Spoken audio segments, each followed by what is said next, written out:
Olá, tudo bem? Bom, sou o professor Júlio César, né? E hoje a gente vai trabalhar um tema bem interessante no nosso curso, a nossa disciplina de História Contemporânea, né? Parte 2. Vamos trabalhar hoje com o pan-africanismo, tá ok? Então esse é o nosso tema de hoje. Vamos estudar esse movimento do pan-africanismo. Ele começa aí na primeira metade aí do século XX e vai até aí quase aí a segunda metade do século XX também. Ele pega antes da Primeira Guerra Mundial, um pouco depois da Primeira Guerra Mundial ali, e vai depois da Primeira Guerra Mundial, atravessa a Segunda Guerra Mundial também, né? Atravessa a segunda metade do século XX.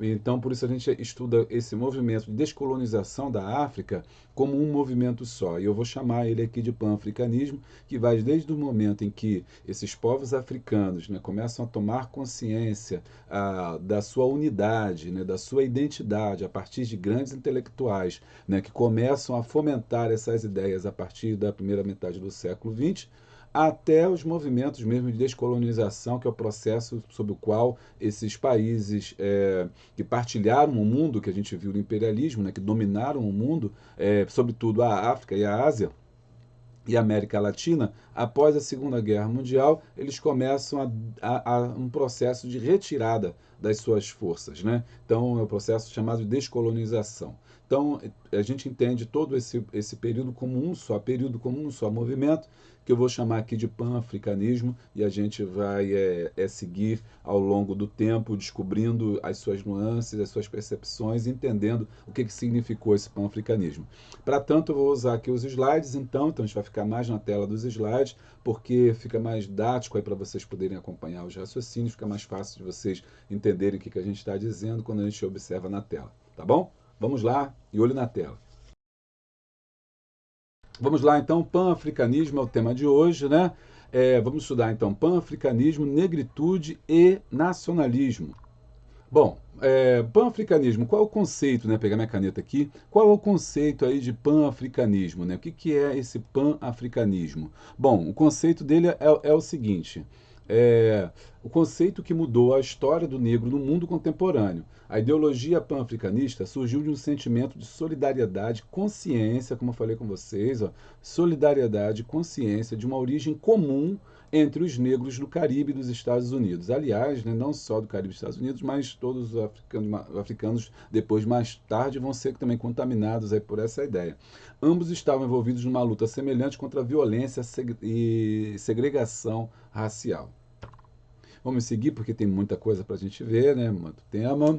Bom, então, qual é a cerne, né, da questão aí do pan-africanista, né? Primeiro, aqui a gente sabe, né, que pan, né, significa união, né? O objetivo deles aqui, pan significa união e união desses povos africanos, ou seja, unir o destino dos povos africanos dos dois continentes, ou seja, da Ásia, da África, de todos os lugares, vão se unir aqui, né, numa só continente, pensando aqui Américas e Antilhas, né, com um só grupo de pessoas. Esse movimento de intelectuais, de valorização do nome negro, né, que vai ser praticamente a cerne do renascimento negro-americano, tá? Também é visto também com essa ideia, cujo expoente foi o poeta Langston Hughes. Tá bom? E também você tem no Brasil um grande expoente que foi o teatro experimental do negro, ok? Com Abdias do Nascimento. Então, no Brasil, a gente também tem expoentes aí dessa questão aí do pan-africanismo, que vai ser a ideia de unir, tá, esse povo, dar uma identidade a essas pessoas que estão espalhadas pelo mundo a partir dessa identidade da África. Então, existe também a imagem mítica da terra das origens dos negros das Américas, que é um tema que a gente pode ver mais para frente, mas que por hora não vai ser abordado. Bom, seguindo, quais são os principais pan-africanistas? Aqui vale muito a pena aqueles que quiserem pesquisar mais, né, saber mais sobre isso. A gente tem algumas figuras aqui que são importantes, que são emblemáticas nesse pan-africanismo. Primeiro é Alexander Crummell, né? Alexander Crummell foi importante porque ele vai ser um bispo que vai iniciar a igreja episcopal africana, né? E ele tem uma luta muito interessante aí por tentar conscientizar o povo negro da sua unidade, da sua libertação. Depois você tem o Booker Washington, né, que também foi um grande líder, né, que lutou contra os regimes racistas. E Edward Blyden, aqui está o Edward Blyden também, foi um grande expoente. Mas esses ainda eram um momento muito inicial, né, porque o maior deles, talvez assim, um dos grandes expoentes desse movimento pan-africanista, né, deve ter sido para muitos o Du Bois, né? Du Bois, aqui que você vê aqui na imagem, W.E. Du Bois, né? Foi o primeiro negro a ser doutorado pela Universidade de Harvard em 1895. Ele tem uma produção muito interessante porque ele trabalha aí na revista Recrisis, né? Foi um órgão da Associação Nacional para o Avanço dos Povos de Cor. Du Bois foi diretor dessa revista de 1910 a 1932. Du Bois, então, tem o Du Bois, né? Tem um termo, tem um texto muito poderoso, muito forte nesse sentido, que traz aí as diretrizes para a unidade desse povo africano, né? Então o Du Bois, né, ele tem um importante trabalho porque ele vai falar justamente sobre autonomia frente aos outros movimentos negros. Ele também avançou entre os intelectuais africanos anglófonos e outros. Também ele foi progressista na africanização e absorção das questões africanas. E ele dizia que o eixo decisório partia da África.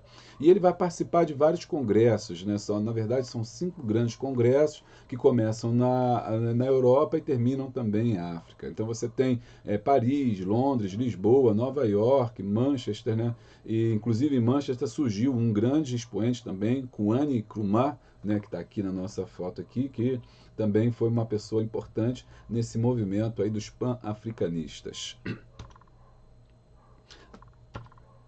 Mas Du Bois foi importante também porque trouxe, né, essa ideia de trazer a revolução para dentro desse continente africano. Inclusive, ele se converte aí, né, ao socialismo. Ele visita a União Soviética em 1923. E aí ele começa a perceber que existe uma luta bem parecida, bem comum, do socialismo contra os movimentos, né, que é momento que está sendo a África toda dividida, expropriada, e o socialismo indica que essa expropriação, esse roubo das riquezas naturais da África, do solo, do continente das pessoas, é por conta do capitalismo. Portanto, a União Soviética propõe, né, uma luta contra essas opressões. E aí Du Bois vai beber nessa fonte e ele vai se converter aí, vai adotar o socialismo como teoria de vida. E é interessante porque o socialismo tem justamente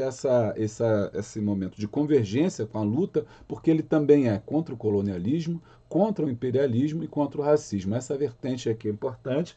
Então ele adota essas teses soviéticas na Terceira Internacional Soviética, que propõe aí uma independência total política e econômica do quê? Da população africana, ou seja, do continente africano. E também, baseado nessa tática da União Soviética, se preciso, né, quando sempre, há recurso à luta armada, né, para tentar uma independência total. Então essas teses marxistas na questão racial, questões racial, ou seja, o propósito do combate não é o homem negro, a pátria, mas o homem universal, explorado. Ele alarga essa ideia, né, de o homem não só pensar no africano em si, mas também pensar no africano como um homem e como um homem explorado e, portanto, objeto do marxismo aí na luta contra a opressão. Então, Du Bois, ele começa a militar nessa área e tem um processo vigoroso, importante, porque ele vai mostrar como que esse africano foi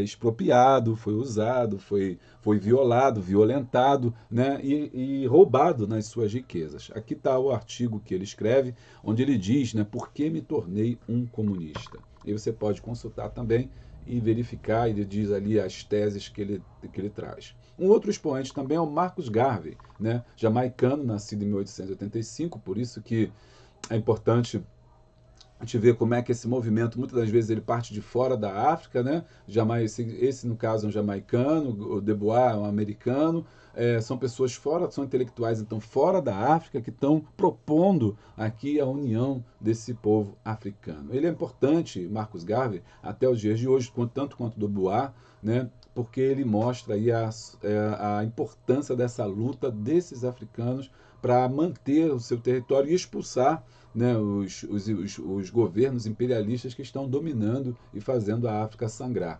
Ele nasceu em 1885, portanto aí também, né, no século XIX, também como o Dubois também, né, atravessa aí então o século XX, e no século XX ele tem aí as suas propostas já colocadas, quando ele toma consciência dessa luta e começa a lutar contra isso. Ele funda a Associação Universal para o Progresso dos Negros, que vai ser uma liga bastante forte para lutar e para dar, sobretudo, orgulho ao homem negro, né? Principais propostas eram a substituição do racismo branco pelo racismo negro. Teve pouco impacto no nacionalismo africano, ou seja, na verdade ele lutava e ele não fazia nenhuma questão de esconder que ele era contrário à questão dos brancos, ele era pela causa dos negros, e isso para ele significava estar contrário aos brancos, e isso era importante na luta. Ele mostra muito bem isso, ele propõe o negro como uma raça que, embora um conceito que a gente sabe que não existe, né, mas o conceito raça enquanto social fosse superior ao dos brancos. Então, por isso ele também era contrário à miscigenação. Para ele não tinha que ter miscigenação, o negro não deveria se casar com uma mulher branca e assim sucessivamente. Por quê? Porque o homem negro era superior na visão de Marcus Garvey. Mas isso tudo foi importante porque deu também trouxe, né, a questão do orgulho do negro, né, para que era até então visto como uma sub-raça, um subcidadão, uma pessoa de segunda classe que era desprestigiado na sociedade. Marcus Garvey recupera essa ideia. Ele traz dizendo uma frase muito interessante dele, que diz que um povo sem conhecimento da sua história, origem e cultura é como uma árvore sem raízes. Então, por isso, daí a importância da África, né, o berço, né, de todos esses povos, do povo preto, né, como um local da nossa cultura, do nosso conhecimento, para o qual nós deveríamos voltar nossa atenção e buscar essa unidade, superioridade do negro, né, sobre a opressão ou contra a opressão dos brancos. E essa opressão se dava, sobretudo, na questão intelectual, porque existia o Conde de Gobineau, né, que tinha um teórico, um cientista também, do século XIX para o século XX, né, na verdade, o século XIX, e as suas teorias as perpassam até o século XX, inclusive chegam até os dias de hoje, porque ele acreditava na pureza da raça negra e na pureza da raça branca. Então, para ele, eram duas purezas, duas raças, né, que eram separadas e puras, portanto, não deveriam ser, não poderia ter miscigenação, porque tanto o negro era puro quanto o branco era puro. Porém, na cabeça do Gobineau, né, dentro dessa pureza, o branco era ainda mais puro que o negro, e o branco era superior ao negro. Por isso ele cria na separação social e política física de todos os povos para que possam se desenvolver. Então diz assim, não, tudo bem, os negros podem viver, mas eles não podem se misturar com os brancos e por aí vai. Tanto é que ele vai dizer que ele não cria que o homem, né, essa frase é muito interessante dele, diz assim: eu não creio que o homem veio do macaco, mas creio que a humanidade está caminhando para lá.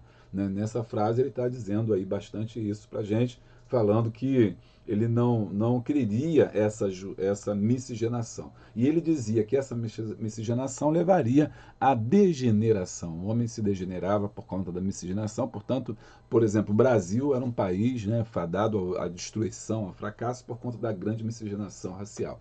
Então, o Garvey, de certa forma, bebia na fonte do Gobineau, só que, de contrário, o Gobineau, que achava que a raça branca era superior, o Garvey achava que a raça negra era superior a essa. Mas esses intelectuais, né, eles são importantes porque eles vão começar a pensar aí um termo que vai ser importante até os dias de hoje, que é a chamada negritude, né, que para alguns é uma versão cultural do pan-africanismo. Enquanto o pan-africanismo é um movimento político, a negritude seria um movimento cultural. Por isso é um movimento cultural, mais cultural do que político, é um movimento com grande expansão no mundo francófono, né? Por exemplo, fala-se muito nisso nos países, né, que foram colonizados pela França, por isso francófono, né? E as figuras históricas dessa negritude são Aimé Césaire, né, que é um poeta antiliano, que teria empregado o termo pela primeira vez em seu livro, e aí o francês aqui para mim não vai sair, Cahiers du Retour à Paix Natale, né? Tentando aqui o meu francês, que não dá. E também outro que é Leopold Senghor, né, que é senegalês. Então, nesses países, sobretudo que foram colonizados pela França, nasce esse movimento da negritude, que é justamente de positivar, e eu vou escrever aqui, né, positivar o negativo. Porque negritude ou negro, né, até então era visto como negativo, né, negro vem de necro, né, de estragado, de ruim, de morto, de podre, né? Daquilo que tem sem vida. Né? A palavra necro significa isso. Daí a palavra necrotério, então é uma palavra negativa. E o movimento da negritude procurou positivar esse movimento, dizendo, não, olha só, vocês estão falando que é negro mesmo. E ser negro não é ruim, ser negro é bom. Daí nasce esse movimento, e esse movimento da negritude vai se espalhar, sobretudo, na cultura, né? Na escrita, na filosofia, nos quadros, eles vão. Bom, espero que vocês tenham entendido. Tem um texto aí para a gente poder ler, para vocês lerem, para não ficar só aqui nas minhas palavras, e vocês vão entender melhor e vão sintetizar aquilo que eu quis passar para vocês, que é uma parte importante da história contemporânea, que é o movimento pan-africanista. Valeu, até a próxima.